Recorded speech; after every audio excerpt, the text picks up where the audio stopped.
Helping your cat stay healthy. To keep your cat healthy a majority of time, all you really need to do is give him good shelter, food, and plenty of water.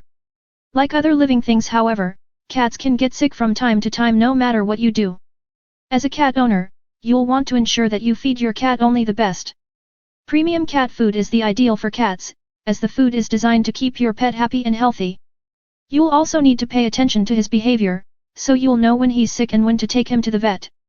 Most of the more common ailments and sicknesses are minor, although there are some cases where a vet can be the determining factor between life and death for your cat. Your cat's behavior will be one of the most critical factors when you are trying to determine whether or not he is under the weather. Acting sluggish, laying around all the time, lack of energy and not eating are all signs that you need to take him to the vet immediately. His coat is also a good thing to watch as well. If you notice his coat dull and patchy or notice him shedding abnormally, you should contact your vet as soon as you possibly can. Diarrhea and vomiting are sometimes common, even with basic sickness. On the other hand, if your cat seems to be doing either one of the two for more than a day, you should contact your veterinarian. Coughing is common as well, simply because coughing will cats dislodge hairballs. If your cat seems to be coughing for another reason, you should have him checked out as soon as possible. To ensure that your cat isn't subjected to various diseases, you should always make sure that he stays up to date with his vaccinations. There are several diseases out there that require vaccinations, including rabies and feline distemper. Feline distemper is one of most devastating diseases a cat can get, yet it is also one of the easiest to prevent as well. The disease strikes cats very fast, and leaves you as an owner very little time to seek treatment. Feline leukemia is another disease that is very deadly, yet can be prevented early on with the proper vaccinations.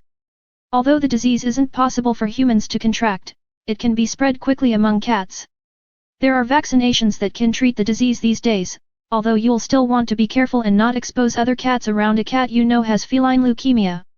Another problem, which is very common with cats that stay outdoors, is worms. Cats that have worms will normally have a lackluster coat and little to no appetite. There are several different types of worms, including ringworm and hookworm.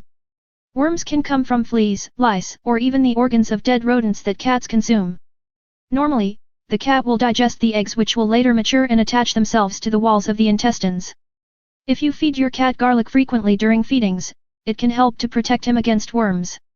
If you take care of your cat, chances are you'll keep him healthy for years to come. You should always make sure he has quality food, and doesn't miss any of his scheduled checkups with the vet. If he gets the proper vaccinations when he is required to get them, he should be safe against numerous pests and diseases. Taking the proper steps with your cat now will prevent anything from happening in the future.